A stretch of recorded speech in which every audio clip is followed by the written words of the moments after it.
Hey everybody, it's your friend and your guy and your favorite psychic type Pokemon from the Hoenn region, Gardiner, the Linux Gamer. This video is brought to you as always by my gracious Patreon contributors. My top tier Singularity members get special recognition at the beginning of each video, so thank you to David Mitchell. Your support is truly humbling.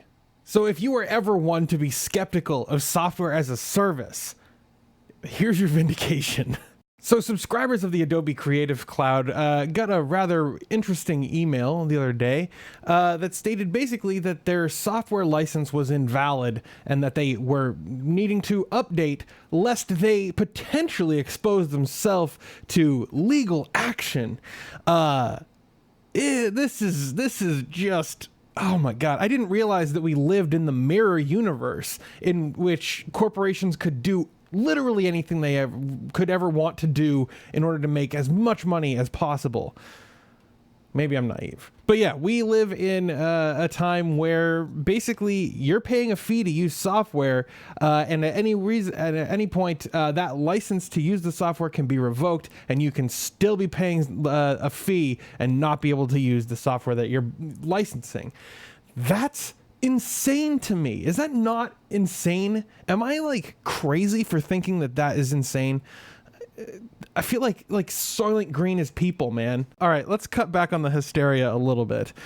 Basically what the email says is, quote, "We have recently discontinued certain older versions of Creative Cloud applications, and as a result, under the terms of our agreement, you are no longer licensed to use them. Please be aware that should you continue to use the discontinued versions, you may be at risk for potential claims of infringement by third parties." This is nuts. This is crazy. This is why software as a service doesn't make sense. Okay, so if I bought like the last version of Adobe's Creative Suite, right?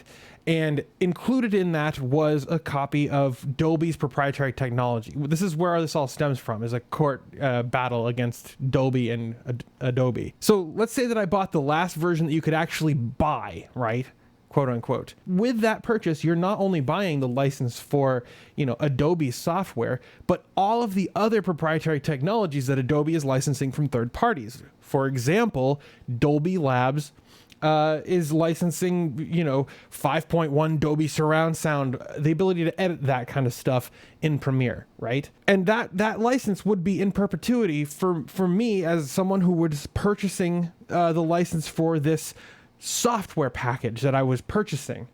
But we don't live in that world anymore, right? We live in a world of software as a service where I pay money to companies and they give me absolutely nothing in return. They give me a little yes, you have the right to use this, but only until you stop paying. What is that? That's not real. That's fraud. That's a scam. These companies do this stuff. It's so insane to me. So people on Twitter are kind of miffed about this, as they should be, right? And so basically what's happening is people who have logged into Creative Cloud and are using older versions of Creative Cloud software are getting these emails that are saying, hey, it's time to either upgrade or stop using the software. There's no other option. You can either upgrade to the latest version of the apps that you're relying on, which might not be an option for some people who have been working on a project for years and need to maintain working on that piece of, working on that version of the software. Or the alternative is to stop using Adobe's products. Now, we're going to get to that in a minute, but this kind of stuff makes me absolutely crazy. So all of this stems from royalty payments because Adobe wants to be paid more, and they're saying that Adobe has changed the way that they're calculating the revenue share between. So for every subscription you pay, a percentage of that subscription goes to third parties like Adobe for including Adobe products and technologies in the software. So that's what speculation. I'm not 100% sure on that. That's what a lot of people are saying online about this. Basically, what Adobe said in the email, and I think it's kind of sneaky and kind of terrible, they're using fear and intentionally vague wording to manipulate people into upgrading. That's really what it is. What they're saying is, you're no longer licensed to use this software And if you continue to use it, you may be at risk of potential claims of infringement by third parties. How are the end users on the hook for using software provided to them by Adobe under a license that allowed them to use it to begin with? I don't understand how end users could be on the hook when Adobe's the one who's distributing this technology, this software, and they are the ones who have changed the license agreement with the third party. How are end users going to be on the hook for that? It doesn't make any sense to me. This is making me absolutely furious right now. So they're using intentionally vague wording to scare people into upgrading to the latest versions of Adobe's Creative Cloud. And what's interesting about this is that at any point during your tenure with while paying for this service, Adobe can change their terms of service. They can force you to go into a higher tier and pay more each month, and they don't necessarily even have to notify you about any of these changes. That's why software as a service is a frickin' scam, dude. It's a frickin' scam. Now, I know that there's going to be a lot of people out there who are watching this video because it's, hey, we're on a Linux channel. We talk about Linux and open source and free software on this channel. And there's going to be a lot of people who are going to be like, oh, well, over here in the free software world, we don't have to deal with these kind of problems. All right. Smugness aside, I mean, it's kind of true. You know, we don't have these kind of problems. We have our own problems, you know, but nothing quite like this. This is just insane. But really what's important here is not to say, ah, well, I have a better way of life than you do. What's important here is to recognize and to empathize. Let's say that I was an Adobe user. Let's say that I used every type of app that I currently use to produce this channel, but I used Adobe's versions instead of the free and open source versions that I use. So that would be stuff like Photoshop, Premiere, Audition, Illustrator, and Animator, right? So instead of using GIMP, KdenLive, Audacity, Inkscape, and Synfig. So let's say that I get this email and I don't want to upgrade to the latest version because the latest version changes something in the UI and I end up and I feel like it's unusable at that point. Well, my options are really limited, right? I can either stop using Adobe's Creative Cloud, right, and stop paying the whatever obscene amount of money it is every month to use it, and find alternatives to that, or continue to pay and live under the heel of Adobe's oppression. See, this is a problem. This is a huge problem because this is the kind of stuff that prevented me from starting my YouTube channel a long time ago, right?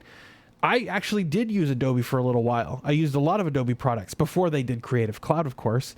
And when I was in high school, I used Adobe Flash, and I used Photoshop, and I used Audition. That's what it was. Those were my go-to tools when I was in high school, and they were great, and I loved them. And even to this day, I'm still at a loss to find an audio editor on the same level as Audition, because I grew up using Cool Edit Pro and then Audition, and now nothing quite matches the same workflow that I had with Audition. Anyway, the problem is if I wanted to replace all of Adobe's products, I would have to either find individual products or a software suite that meets all of my needs, which really isn't going to happen, right? Or I need to start to learn these other like open source tools like GIMP and KdenLive and Audacity and Inkscape and Synfig. And some things like KdenLive, I love KdenLive, but it really does not hold a candle to Premiere. And it would be really difficult for someone who has been using Premiere for years and who has invested money and bought tools and plugins for these proprietary software suites, that to switch over and to start using something like KdenLive, which doesn't support these proprietary tools and plugins. It would be almost impossible. So what's the solution here? And I honestly wish that I had an answer, but it's about, you know, when you're a creative person and you're not a computer person, it's really hard to think about something like this and be like, you know, a couple years down the line, Adobe's going to change their end user license agreement and force me to start using later versions or to stop using their software altogether. And so I really shouldn't like invest my time and my money and all of my creative energy into using these tools. That's not a thought that crosses through people's heads. So what really is the solution? To be honest, and a lot of people aren't going to like this, but I think that the solution is to break up Adobe. Yeah, you heard me right. Break up Adobe. Adobe is too big. They are too powerful. They have way too much influence over the creative industries. Just like Google, just like Amazon, just like Microsoft, Adobe is one of the only players in this space. They have an incredibly closed ecosystem that traps its users into their workflow and prevents them from taking their work, their time, and their investments to other places, to other software suites, to other pieces of software that stand alone. This kind of stuff should be legislated against. And I really think that vendor lock-in, which is what Adobe does, especially now that they do Creative Cloud, I think that really they should be broken up and this kind of stuff should be prevented from happening in the first place. I think that's it for now, guys. I want to know what you guys think, though. Do you think Adobe is too big? Do you think that they're working on locking and trapping people into their closed and proprietary ecosystem? Hit me up in the comments and let me know. You can hit me up on Twitter as well, @TheLinuxGamer. And I'm also now on Mastodon, Gardiner, or no, it's gbryant @librum.one. If you believe in the work that I do, you can support this show with a monthly contribution over on Patreon, or you can pick up a t-shirt. There's a link in the description. But no matter what you do, whether you hit that like button or share this video with your friends, don't forget to subscribe to see more from me, the Linux Gamer. And as always, thanks for watching.